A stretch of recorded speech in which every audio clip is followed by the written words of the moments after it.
할렐루야, 반갑습니다. 하나님의 뜻과 자폰이라는 제목의 말씀을 통해서 함께 은혜를 나누겠습니다.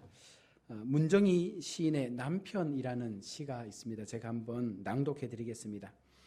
남편, 아버지도 아니고 오빠도 아닌 아버지와 오빠 사이에 촌수쯤 되는 남자.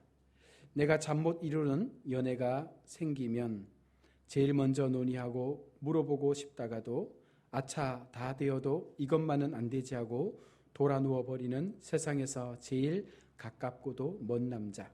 이 무슨 원수인가 싶을 때도 있지만 지구를 다 돌아다녀도 내가 낳은 새끼들을 제일로 사랑하는 이 남자는 이 남자일 것 같아 다시금 오늘도 저녁을 짓는다.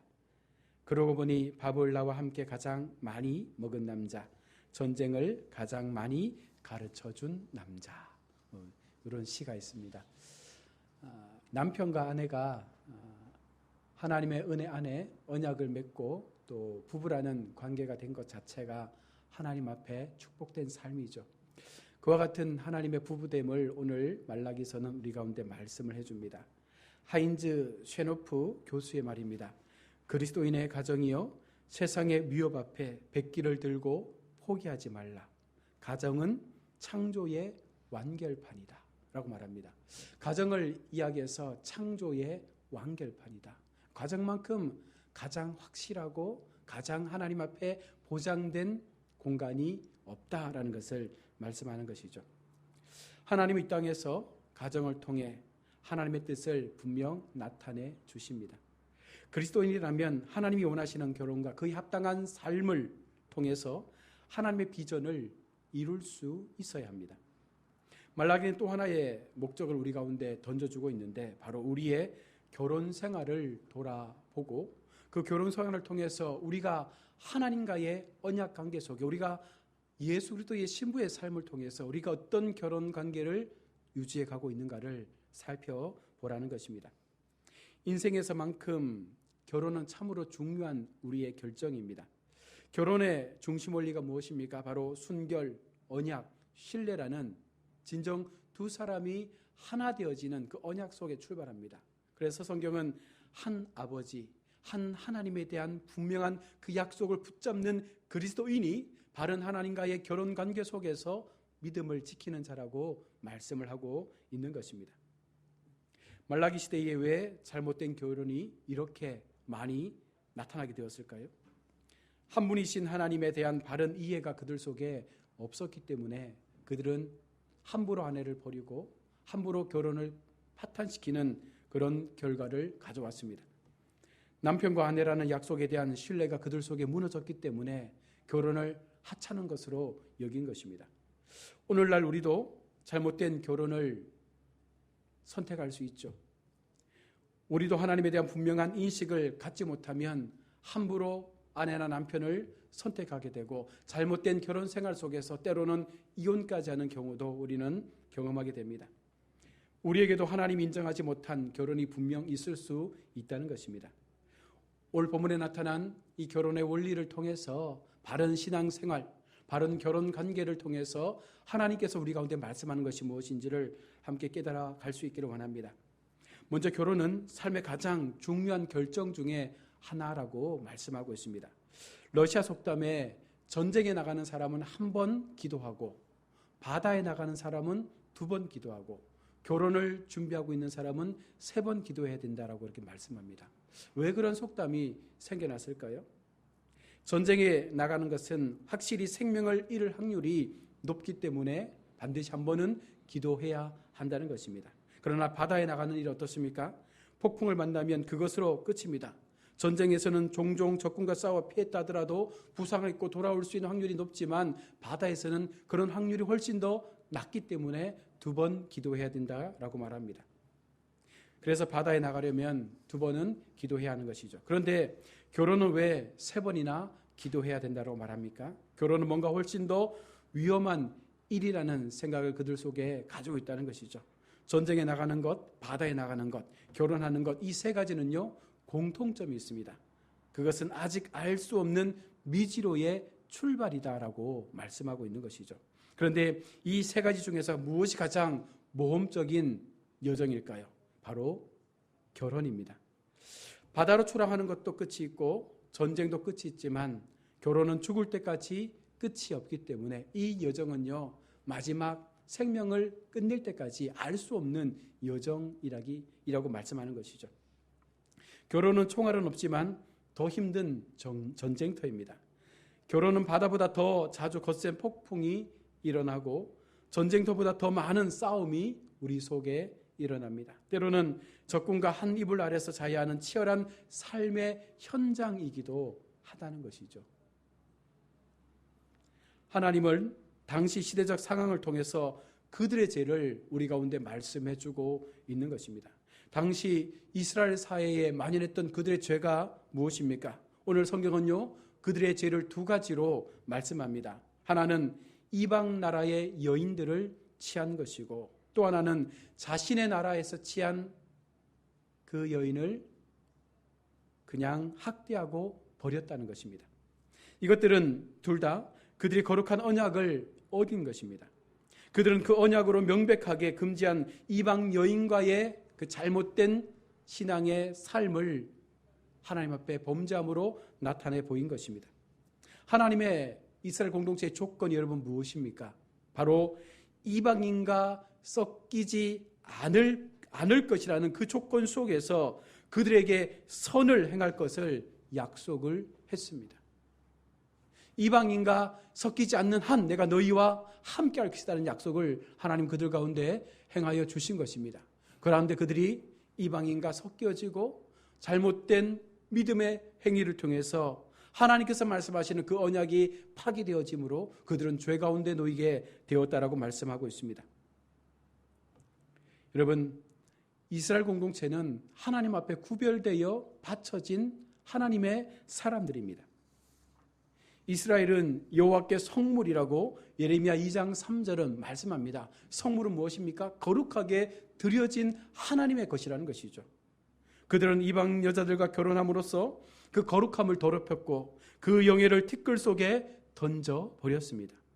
오늘 11절 말씀처럼 유다는 이방 신의 딸들과 결혼하였으므로 그 해로움은 그 여자가 이방 나라의 딸이었다는 것보다도 훨씬 더 이방 신의 딸이었다는 것에 우리는 주목을 해야 합니다. 그 때문에 하나님은 그들을 심판하실 것이라고 오늘 12절 본문은 우리 가운데 말씀을 하고 있습니다.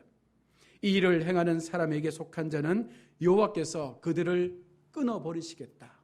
야곱의 그 대열에서, 다시 말하면 이스라엘이라는 그 하나님의 공동체 속에서 끊어버리겠다라고 말씀합니다. 이 일이 무엇입니까? 바로 이방신과의 그 딸들과의 결혼을 말씀합니다.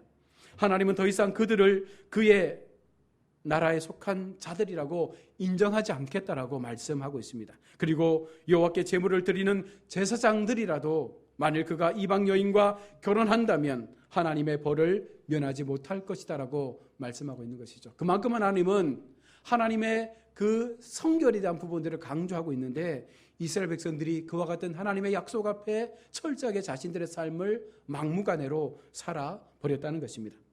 그들은 하나님이 인류 공동의 이익을 위해 제정하신 이 결혼 언약을 경멸함으로써 그들 자신의 나라에 취한 아내들을 학대하고 내버림으로 말미암아 하나님 앞에 심판의 자리에 서게 된 것입니다. 그들은 자기들의 아내에게 마땅히 행할 행동들을 행하지 않고 오히려 그들을 학대했습니다. 그리고 마지막에는 그들을 이혼 증서를 써주고 버리기까지 한 것이죠. 모든 것을 자신에게 합리화시키기 위해서 철저하게 약자가 된 그 여인들을 버렸다는 것입니다. 그들은 자기 아내들을 학대했지만 아직 다른 사람들이 보는 앞에서는 그들을 지극히 사랑하는 채 했다라고 말합니다. 그들은 순결하고 거룩한 사랑 안에서 살아야 했으며 하나님의 규례인 거룩한 결혼 안에서 태어나는 어린 아이들을 하나님을 섬기는 자손으로 그렇게 만들어야 했고 잔인한 짐승들처럼 그렇게 자라나지 않도록 해야 했음에도 불구하고 그들은 그와 같은 상황의 삶을 결코 선택하지 않았다는 것입니다. 하나님은 그가 짝지어 주신 것을 나누기에 힘쓰는 자를 몹시 싫어하신다라고 말씀하고 있습니다. 그 모든 점에서 다음과 같은 경고가 우리 가운데 나타나게 되는 것이죠. 15절의 말씀처럼 그에게는 영이 충만하였으나 오직 하나를 만들지 아니하셨느냐? 어찌하여 하나만 만드셨느냐? 이는 경건한 자손을 얻고자 하심이라. 그러므로 내 심령을 삼가 지켜 어려서 맞이한 아내에게 거짓을 행하지 말지니라. 그러므로 내 심령을 삼가 지켜서 어려서 취한 아내에게 거짓을 행하지 말라라고 말씀합니다. 이 말씀은요 16절에서도 반복되어 나타나고 있는데, 이 모든 부패한 행실을 낳게 한 그들의 행동의 모습 속에서 얼마나 그들이 부패했는지를 보여주고 있는 것이죠. 그들의 부패의 원인이 무엇입니까? 하나님에 대한 한 아버지의 그 신앙을 잃어버렸기 때문에 그런 거예요. 하나님을 한 아버지로, 한 하나님으로 믿으며 그분만을 섬겨야 함에도 불구하고 그들은 하나님이 아닌 또 다른 하나님을 만들어내고 있었던 것입니다. 그러하기에 그들은 철저하게 신앙을 떠나서 우상을 섬기고 이방의 신들의 여인들을 취하여 자신들의 아내로 삼고 자신들이 어려서부터 취한 그 진정한 신부를 버리는 그와 같은 악한 행실을 한 것입니다. 그들은 그가 거룩한 하나님이 되심을 부정했습니다. 뻔뻔스럽게도 모든 행악하는 자우는 여호와의 눈에 선하게 보이며 그에게 기쁨이 된다고 말했던 것입니다. 이것은 어떤 이유도 없이 죄인들이 죄를 지으면서도 번영한다는 데서 끌어낸 사악한 결론이죠. 다시 말하면 자신들의 생각에 좋은 대로 판단하고 생각하고 그것을 하나님 앞에 그냥 그렇게 이루어지기를 떼쓰고 있는 것입니다. 그들은 하나님에 대한 일반적으로 묘사되어 온 것처럼 그분이 그리 엄하지 않으신 분이라고 여기고 하나님을 대체적으로 그들 자신과 같은 분이라고 말하고 있는 것입니다. 하나님도 우리와 같은 그 정도의 분이다. 그래서 우리가 행하는 모습들, 우리가 행하는 이런 행동들이 결코 죄가 될 수 없다라고 말하는 것이죠. 그러니까 하나님과 인간의 관점을 같은 맥락에서 보고 있다는 것입니다. 그래서 그들이 말하는 거예요. 공의의 하나님이 어디 계시냐? 우리는 우리가 기뻐하는 것을 행할 따름이다. 그는 우리를 보시지도 않으며 우리를 존중하지도 않는다라고 말하면서 말라기서에서 계속해서 하나님을 향하여 하나님이 우리 가운데 해준 것이 무엇이냐? 하나님의 공의는 있지 않다. 하나님의 정의는 잠들어 있다. 그래서 우리가 행하는 이 모든 것들에 대하여 하나님은 우리 가운데 말할 수 있는 권한이 없다라고 말하고 있는 것이죠. 결혼 제도의 목적이 여러분 무엇입니까? 바로 겸손한 자손을 얻기 위함입니다. 경건한 하나님의 자녀를 계속해서 이어가기 위한 하나님의 방편이 바로 결혼 제도였습니다. 경건한 자손의 히브리 원문은 제라 엘로힘으로 바로 하나님의 씨, 하나님의 자손으로 번역이 되어집니다. 하나님은 결혼이라는 이 제도를 통해서 하나님의 자손이 이 세상 가운데 더 번성되기를 원하시고 있었다는 것입니다. 하나님은 어떤 사람을 미워하십니까? 이혼하는 자, 학대로 옷을 가리는 자, 가정에 불성실한 자를 미워하신다라고 오늘 성경은 말씀합니다. 이혼하는 자, 여러분 하나님을 따르지 않고 이방 신을 따르며 그것을 자신들의 맞는 옷으로 입어버리고 있는 그런 그들의 실생활을 하나님은 미워하신다라고 말합니다. 학대로 옷을 가리는 자가 누구입니까? 자신들의 아내를 학대하면서도 그것이 아닌 것처럼 거짓의 옷을 입고 아내를 사랑하는 것처럼 세상 사람들 가운데 보여주는 이중적 그들의 신앙을 하나님은 책망하고 있는 것입니다. 가정에 불성실한 자, 가장으로서의 최선의 삶을 살아야임에도 불구하고 그렇지 못한 그들의 삶을 하나님은 지적하고 있는 것이죠. 하나님의 자녀라면 하나님 앞에 예배하는 것, 하나님을 따르는 것, 믿음 앞에 세워진 우리의 삶을 더 견고하게 세워가는 것, 이것이 주님 앞에 바르게 세워져야 함에도 불구하고 그들은 그런 삶을 살지 않았다는 것입니다. 여러분, 성도의 가정은 어찌 보면 교회입니다. 그리스도의 신부된 교회가 바로 하나님의 가정입니다. 하나님은 지금 우리에게 말씀하고 있는 것이죠. 신부된 교회여, 신부된 너희 가정이여, 어찌하여 너희가 이처럼 말라기 시대의 죄악들을 되풀이하고 반복하며 하나님 앞에 범죄하고 있느냐 말씀하고 있는 것입니다. 오늘 우리의 모습을 보십시오. 우리의 교회가 깨어져 가지 않습니까? 우리의 가정이 깨어져 가지 않습니까? 이 말은 달리 말하면 우리 속에 하나님이 원하시는 진정한 영적 진리가 훼손되어 가고 있다는 것입니다. 하나님을 우리의 한 분이신 하나님으로 인정하지 못하는 우리의 신앙의 모습 속에서 우리는 잘못된 하나님을 향한 우리의 삶의 행위들이 나타나고 있다는 것이죠. 우리도 말라기 시대에 이스라엘 백성들처럼 우리의 삶을 살지 않습니까? 한 분 하나님을 우리가 인정하고 나의 영원한 주님으로 맞아들이는 것이 아니라 하나님도 계시면 좋겠고 그 밖에 나를 더 아름답게 윤택하게 살아갈 수 있는 또 다른 수많은 이방의 신들이 나의 삶 가운데 함께 공존하기를 바라면서 그들과 덧하여 살아가는 우리의 인생의 모습이 아닙니까? 우리에게 우상은 무엇입니까? 우리에게 이방 여인은 누구입니까? 물질을 사랑하고 자녀를 사랑하고 우리의 명예를 사랑하고 그래서 그것이 하나님보다 앞서져 가버리는 그런 인생 속에서 과연 우리가 하나님 앞에 올바르게 살았다라고 건강한 가정을 만들었다라고 정말 하나님 앞에 깨끗한 옷을 입었다라고 말할 수 있는 우리의 삶이 되어가고 있습니까? 어떤 경우에도 교회는 깨어져서는 안 됩니다. 어떤 경우에도 가정은 무너져서는 안 됩니다. 하나님 앞에 바로 세워져야 합니다. 바르고 건강한 가정, 교회를 통해서 하나님의 거룩한 자손들이 더 아름답게 세워져 갈 수 있는 이와 같은 하나님의 역사가 우리를 통하여 나타나야 함에도 불구하고 우리가 그것을 온전히 이루어가지 못하고 있다는 것이죠. 오늘날 가정이 무너지는 소식을 우리는 분명 듣습니다. 수많은 사람들이 예수 믿지 않는 사람과 결혼함으로 말미암아 훨씬 더 힘들고 어려운 고난의 삶을 살아가는 것을 봅니다. 하나님은 말씀합니다.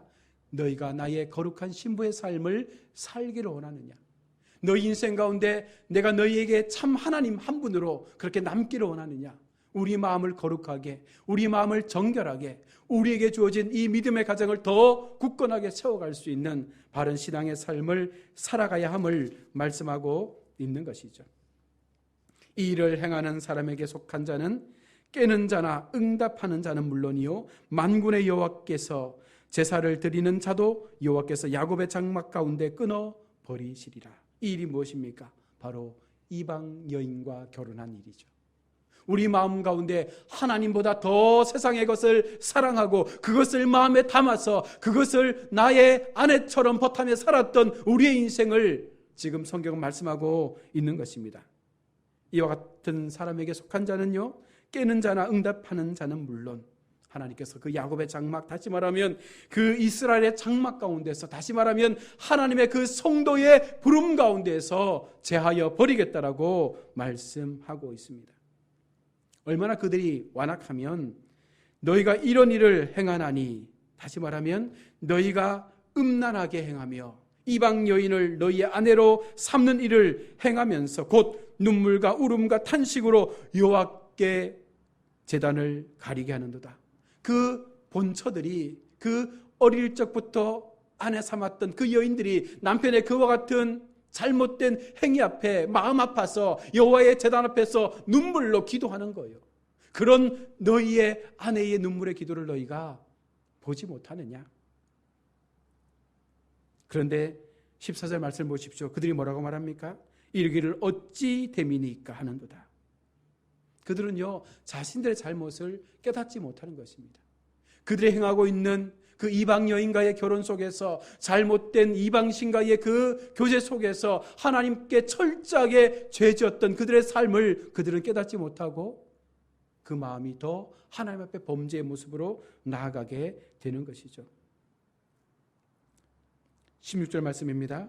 이스라엘의 하나님 여호와가 이르노라 나는 이혼하는 것과 옷으로 학대를 가리는 자를 미워하노라. 하나님께서 미워하는 것이 무엇입니까? 이혼하는 것과 옷으로 학대를 가리는 자. 다시 말하면 하나님께서는요 하나님 외에 다른 것들을 하나님처럼 섬기는 자들과 아울러 그러면서도 우리가 더 깨끗한 척, 신앙생활 잘하는 척, 거룩한 옷을 입은 척, 그렇게 믿음 좋은 척 하는 것들을 하나님께서 싫어하신다라고 말씀하고 있는 것이죠. 어느 목사님께서 설교 가운데 이렇게 말씀하시더라고요. 정말 무서운 것이 무엇이냐면, 정말 교회 속에 두려운 것이 무엇이냐면 신앙생활 하는 척하는 사람들이 제일 무섭다는 거예요. 아예 믿음이 약해서, 하나님에 대한 분명한 지혜가 약해서 그렇게 방황하는 사람 같으면 그들 속에 믿음이 들어가고 말씀이 들어가면 깨어서 회개하고 하나님 앞에 내가 잘못 살았습니다라고 고백하며 다시금 그 자리로 돌아오는데, 신앙생활 하는 척하는 사람들은요, 어떤 말씀이 들어와도 나는 잘 믿어, 나는 이 정도면 괜찮아, 이렇게 하다가 결국 하나님 앞에 버려지게 된다는 거예요. 이것이 교회 속에 정말 무서운 적이라고 말씀을 했습니다. 사랑 우리 성도 여러분, 하나님께서 오늘 우리 가운데 금하시는 것이 무엇입니까? 바로 자폰이죠. 하나님의 뜻에 합당한 삶을 살기 위해서 바른 결혼의 그 관계 속에서, 하나님과의 바른 그 언약의 관계 속에서 우리가 할 수 있는 최선의 삶을 통하여 나 자신을 지키고 가정을 지키고 우리의 자녀들이 더 말씀으로 견고하게 자라갈 수 있는 믿음의 세대가 되어질 수 있도록 그것을 이루어가는 것이 하나님께서 우리 가운데 말씀하시는 하나님의 뜻임을 우리는 분명 기억해야 할 줄로 믿습니다. 오늘날 시대 속에 얼마나 많은 가정들이 훼손되어 가고 있습니까? 예수를 믿는다라는 그 가정들도 얼마나 많이 하나님 앞에 무너져 가고 있는지 모릅니다. 그 책임이 누구에게 있을까요? 오늘 우리 기성세대의 죄가 아니겠습니까? 우리가 신앙으로 훈련하지 못하고 믿음으로 세워가지 못하고 기도로 양육하지 못했기에, 말씀으로 그들을 이끌어가지 못했기에 지금 우리의 가정이, 우리의 자녀들이 범죄의 자리에 노출되어 있는 것 아닙니까?